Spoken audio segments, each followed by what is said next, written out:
Okay. Operating system basics. The operating system acts as a bridge between the user applications or tasks and the underlying system sources through a set of system functionalities and services. See, what all the operating systems we have, user will be giving the inputs, and with respect to that the function has to be run in the operating system and it will give the results. Okay, operation or applications which are given by the user has to be performed on this operating system and you will get the result through that. That is a bridge between the applications and the services or functions. Okay, and the operating system manages the system resources and make them available to the user application or tasks on a need basis. What all the needs we have related to applications or tasks, all those informations or sources has to be available to the applications and tasks through this operating system. The primary functions of an operating system are make the system convenient to use. For the usage, it should be very convenient. Okay, and organize and manage the system sources efficiently and correctly. Efficiently and correctly, you have to organize and manage the system resources efficiently. Okay, and operating system architecture you can see here, gives the insight into the basic components of an operating system and their interface between the rest of the world, how it will be interconnected with the external world and how the internal blocks of your operating system. Okay, that you will see here. You will be having a kernel services. This you can call it as an operating system itself. In operating system, you will be having memory management, process management, time management, file system management, and IO system management. All the managing operations of memory means what all the data you want to store, what all the code you want to store, how to execute the program or how to take out the program from the code memory, how to take the data from the data memory, all those things will come under memory management. Process management, how it will be executed. When you are having the task, n number of tasks are there, but you will be taking out one process or one task from that and you will be executing it. That the how to select those tasks. Okay, means you will be having the priority levels, you will be having the time criticality, or with respect to that you will be selecting them. That's why it comes under process management. Time management, execution within a time for a real-time systems, that you can manage through time management part. File system management, the data storage files will be taken care related to this time file system management. IO system management, what all the input output connections or input peripherals and output peripherals are connected, related to that how it will be having the interaction with your operating system, that is IO system management. Okay, and this is your operating system which will be underlaid on the hardware. You will be having the processor always. Okay, whatever the processor here, our processor is ARM architecture processor or Cortex M3 processor. We can processor hardware, you can take it as an example for underlying hardware. The software is we can take it as a Keel software or you can take it as a any other kernel operating system. Okay, and you will be having the user applications where you will give the inputs to the operating system to perform on those input values. Okay, that is user application. This is an external world connection, and internally you will be installing this operating system on the hardware or your processor chip. Okay, the kernel is the core of the operating system and is responsible for managing the system sources and the communication among the hardware and other system services. Among the hardware and other system services, you will be having the kernel. And kernel act as an abstraction layer between the system sources and user applications. Always it will be acting as a abstraction layer between the system sources and user application. User application needs any sources means you will be extracting those resources from the memory and it will be be given to the applications. Okay, kernel contains a set of system libraries and services. Kernel always contains the set of system libraries and services. And for a general purpose operating system, the kernel contains different services for handling the following, that is process management and primary memory management, file system management, input output system device management, secondary storage management, and protection system and interrupt handler. All these things are functions which are performed by the kernel. Okay, as we have seen in the architecture already, the process management, primary memory management, file system management, system management, secondary storages, protection systems and interrupt handler, all these functions are done by your kernel.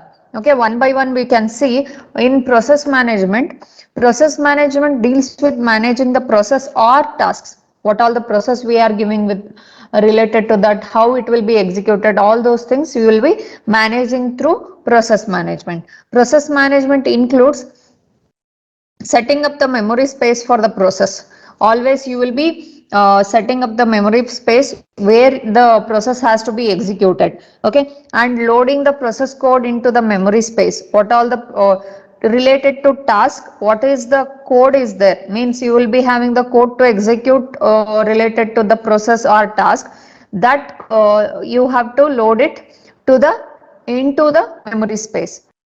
Okay, allocating the system resources means if you are executing any task, means it needs some of the inputs and it will give the results. The input will be taken from the system resources. And scheduling and managing the execution of the process. Scheduling and managing means related to your task. First you will be comparing the task with the priority levels. Is it a real time constraint task, or is it a normal non real time, or you will be having a highest priority or not, that you will be verifying and you will be scheduling it. Okay, and setting up and managing the process control block. You will be setting up the and managing the process control block, where it will be controlling all the functions of your process. And inter-process communication and synchronization. Inter-process communication, from one process to another process, you will be having the, you need communication whenever the process is interrelated. If you have a two process, first after completion of first process for half level, you have started to execute the second process, then the data will be interchanged between one process to another process. That's why you need, in some of the levels, you need a process communication and synchronization between one to another. Process termination and deletion, etc. Means process termination and deletion means after the completion of execution of one process, you can terminate the process or else you can delete the process. All these functions are done by the process management part of your kernel. Okay. And next is primary memory management. The term primary memory refers to the volatile memory where processes are loaded and variables and shared data associated with each process are stored. Whenever we are executing our process, always the program or code related to the process and data related to the process, what all the variables are there and what all the shared data is there, at this all these will be stored in one RAM memory, means volatile memory. After the execution of this process, it can be volatile or it can be erased from that memory area. That's why that is taken in the primary memory area. The memory management unit of the kernel is responsible for it and keeping track of which part of the memory area is currently used by which process. You will be having the large amount of memory area, that is volatile memory area, RAM, where you will be storing the intermediate data or process execution part. Everything will be present in that volatile memory area, where you will be You will be keeping track related to what memory area is used by the which process. Okay, which memory area is used by which process, and you will be maintaining it, keep it track in memory management unit. Allocating the allocating and deallocating memory space on the need basis, that is dynamic memory allocation. Means some of the programs will be there or some of the task will be there which needs more amount of memory area, then you can deallocate another process which was running previously, and you can allocate the highly required or high priority task into that memory area. That is allocating and deallocating memory space on the basis of the need. Next, you have file system management. File is a collection of related information. A file could be a program, source code, or executable part, or text file, image file, Word document, audio, video files, etc. All these things come under a file. File can store any of the information. No, it can store a program, it can store a text, images, documents, audios, videos, etc. Many type of data is there, or any type of data can be stored in a file. That is taken as file management part. The file system management service of kernel is responsible for the detection, deletion, and alteration of file. Within the file, you can do anything. You can create the new document, you can create the new image, or you can delete the document, or you can delete the information within the document. And alteration of the file, you can transfer that file in the form. Previously file was in the text file, now I am converting it into image file. That alteration also you can do. Creation, deletion, alteration of the directories. Directories also you can do. Means whole folder is there. Whole folder creation also you can do. Deletion also you can do, and alteration of the name and format also you can do related to your file. Saving of files in the secondary storage memory, that also come under file system management only. What all the files we were having in the system memory, if it exceeds the memory area, or if you want to keep one more copy of the same files, then you can copy the file into the secondary storage memory like hard disk storage or CD storage, CD or DVD storage. Okay, providing automatic allocation of file space based on the amount of free space available. You have to provide the file space in the RAM or ROM where you want to store the information. Automatically the system will be allocating the space for the files. Okay, how much amount of free space is available, related to that you will get the file space also. And providing a flexible naming convention for the files. As we know, flexibly you can change the names of any of the files by providing the, or by selecting the option like rename. Okay, the various file system management operations are OS dependent. For example, the kernel of Microsoft DOS operating system supports a specific set of file system management operations, and they are not the same as the file system operations supported by Unix kernel.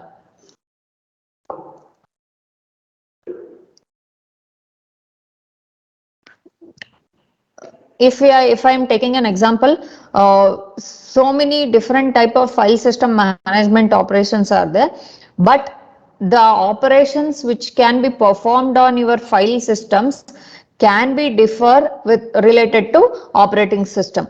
If I am taking the kernel of operating system, Microsoft DOS operating system, which supports the specific set of file system management operations, and they are not the same as the file system operation supported by the Unix kernel. In Unix kernel, to do the operation on the file system, you have different type of operations to be performed. In DOS, you will be having different type of operations or commands to be used to do all these operations like creation, deletion, alteration, saving, secondary storing into secondary storage, or automatic allocation of the file space, or flexible naming. All those things will be done with the different type of operations. Okay. Next, we will have input output system or device management. Kernel is responsible for routing the IO requests coming from different user application to the appropriate IO devices of the system. That is, whenever we are connecting the any of the operating systems or any of the input output request coming from the different user applications like peripheral devices. For example, I can take it as a keyboard is connected externally towards my desktop, my main desktop. Then you will be having a keyboard or keypad as an your external input device. Okay, and output you can take it as a monitor. Okay, and in a well structured operating system, the direct accessing of IO devices are not allowed, and the access to them are provided through a set of application program interfaces, APIs. Application program interfaces are needed to control or to do any access or any function from the external devices like input output devices. Okay, see, if I am connecting the keyboard to the operating system, then automatically you will be installing the software of the keyboard. Without that application program interface, you can't operate your keyboard through the desktop. Okay, the kernel maintains a list of all the IO devices of the system, may be available in advance or updated dynamically as and when the new device is installed. You will be getting the whole installed device information as a list, where you can see that new device has, as and when you are connecting the new device will be installed into that system. Okay, and the service device manager of the kernel is responsible for handling all IO device related operations. Device manager will be handling all the IO device related operations. What all the devices have been connected previously and now which device has been connected as an input, which device is acting as an output. All those things you can see and verify in device manager.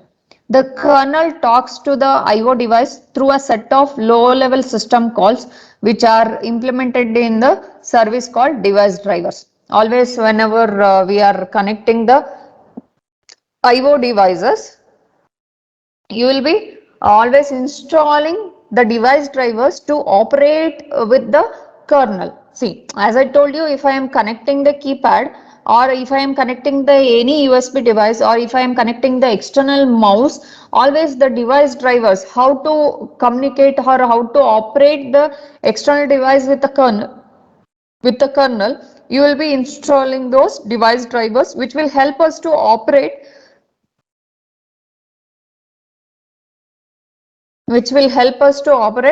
the device which are connected as an input or output with the kernel. Okay, device manager is responsible for loading and unloading the device drivers. Okay, exchanging information and the system specific control signal to and from the device. As I told you, if I am connecting the external mouse or wireless mouse, wired mouse, I'll be connecting it. As and when you are connecting, your device drivers will be installed. If I am removing, device drivers will be removed. And exchanging the information, you will be sending the information from the mouse and you will be giving the operation information. This click and all are your information only. You are transferring the information through your mouse. Okay. The control signal, system specific control signals and exchanging the information, all those things you can provide from the device. Next we have secondary storage management. The secondary storage management deals with the managing the secondary storage memory devices, if any, connected to the system. Secondary memory is used as a backup medium for programs and data since the main memory is volatile. Whenever I am storing the code memory in the volatile memory like RAM memory and intermediate data or information, anything, as and when the system is getting powered off, all those volatile memory part data will be deleted or will be vanished. That's why if you want to store that data properly, then you will be storing that or copying all the information into the secondary memory. Okay, and keeping it as a backup. And for the secondary memory, you need to connect some of the secondary memory devices also. Like example, I can tell you secondary memory devices are your hard disk, CDs, DVDs or pen drives. All those will come under a secondary memory devices. In most of the systems, the secondary storage is kept in the disks. That I can tell you as hard disk. The secondary storage management service of kernel deals with the disk storage allocation, disk scheduling, that is time interval at which the disk is activated to the backup data. At what time you want to do the backup of all the information which is in the system. Okay, free disk space management. If the free disk space is there, how to manage that part in the secondary storage management. Okay, that is secondary store memory management. Next is protection systems. Most of the modern operating systems are designed in such a way to support multiple users with different level of access permissions, like administrator standard restricted permission in the Windows XP. In Windows only you can give many number of access permission levels with if I am a faculty level of access will be high, and students level of access will be related to only related to labs. I can tell you in the example of in our VLSI lab, you will be having three login access permissions. One will be administrative login, second will be faculty logins, third will be for student login. Okay, student login will be having more number of restrictions.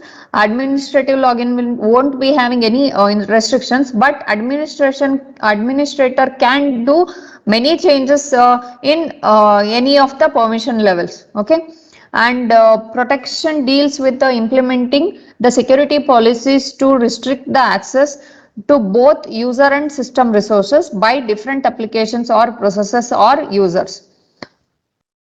How the user and system resources can be accessible towards the processor user, that protection you can provide through this. In multi-user supported operating system, one user may not be allowed to view or modify the whole or portion of another user's data or profile details. As I told you, if multi users are using the one system, then you can't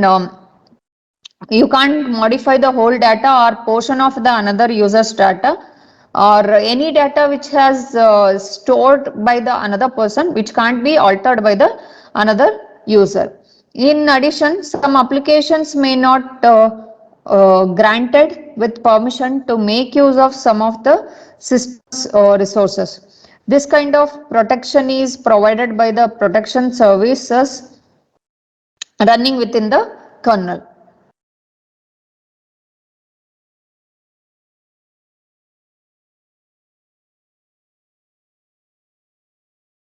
See, some of the system resources will be there which can't be used by the applications without any permission. See, you need a permission to access some of the system resources which are very highly confidential data or anything will be there. Then you need to have get a permission to access those type of information. This kind of protection is provided by the protection services running within the kernel. And interrupt handler, kernel provides handler mechanism for all external and internal interrupts generated by the system.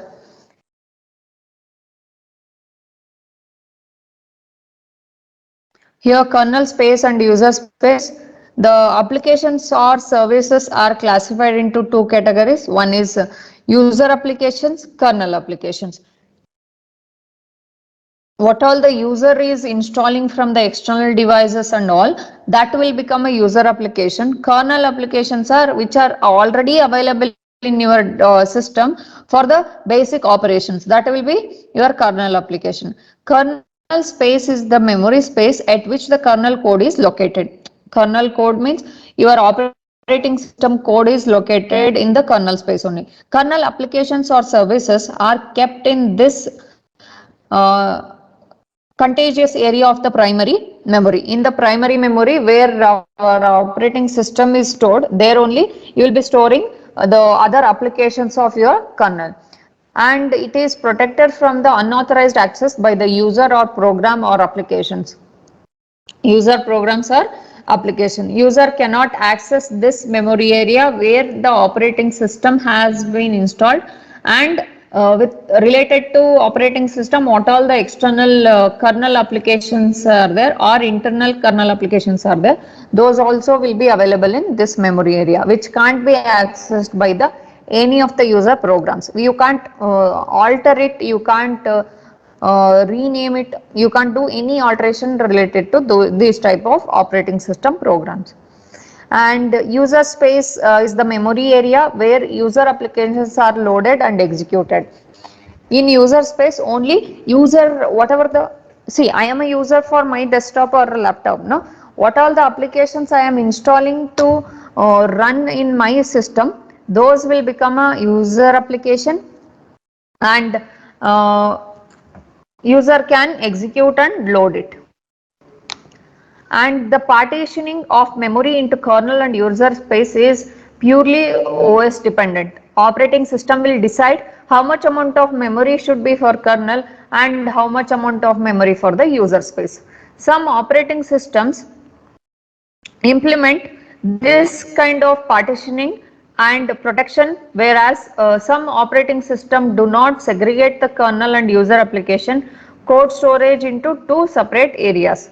Some of the operating system will be separating the kernel space separately and user space separately, and provide the more amount of protection towards the kernel space, and some of the operating systems are there, they won't segregate the kernel and the user application only, okay, into two separate areas. And in the operating system with virtual memory support, the user applications are loaded into its corresponding virtual memory space with demand paging technique. See, this operation you can do in this way, that is the entire code of the user application need to be loaded to the main memory at once. Whatever the primary memory is there, towards that you have to load it once, and the user application code is split into different pages, and these pages are loaded into an into and out of main memory area on the need basis.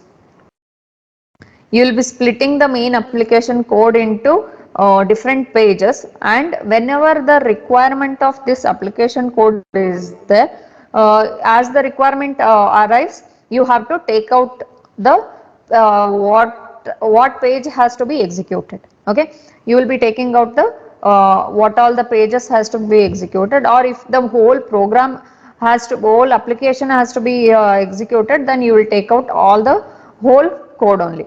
Okay, that the act of loading the code into and out of the main memory is termed as a swapping. You will be taking out the code from the main memory, and you will giving back to the main memory whenever your execution is completed. This is called as swapping. Swapping happens between the main memory and the secondary storage memory only. Okay, whenever you want to see, if I am my application, external application is keyboard installation, keyboard connection towards your processor. Whenever I am connecting the keyboard, whenever I am executing or giving any input from the keyboard, it will take out some amount of the code. When you are entering the data, you will take out the some amount of the code, and it will execute in the secondary storage memory area only, because my processor of the secondary application device is within that secondary device only or external device only. That's why you will come out of that and you will execute it in the secondary memory and then go back to the main memory. Okay, that is swapping.